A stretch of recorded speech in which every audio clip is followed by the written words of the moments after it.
रात के ठीक 12 बजे रिद्धिमा की आंख खुली। कमरे में हल्की ठंडी हवा बह रही थी। खिड़की बंद थी, फिर भी पर्दे हिल रहे थे। उसने करवट बदली, लेकिन जैसे ही दीवार पर नजर पड़ी, एक परछाई दिखी, मानो कोई खिड़की के बाहर खड़ा हो। वो डर गई मगर हिम्मत करके उठी। मोबाइल की टॉर्च ऑन की और खिड़की के पास गई। बाहर कुछ नहीं था, बस चांद की फीकी रोशनी और सूनी सड़क।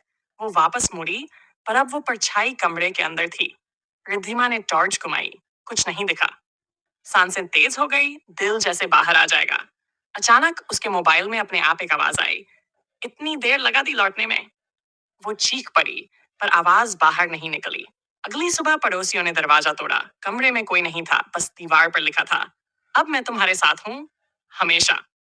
रिद्धिमा के गायब होने के 3 दिन बाद उसकी सबसे अच्छी दोस्त नेहा पुलिस के साथ उसके घर पहुंची।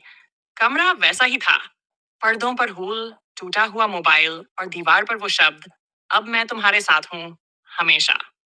नेहा की नजर खिड़की के पास रखी पुरानी डायरी पर पड़ी। डायरी में लिखा था, हर रात मुझे वही सपना आता है, एक लड़की खिड़की के बाहर खड़ी रहती है। उसकी आंखें वैसी ही हैं जैसी मेरी।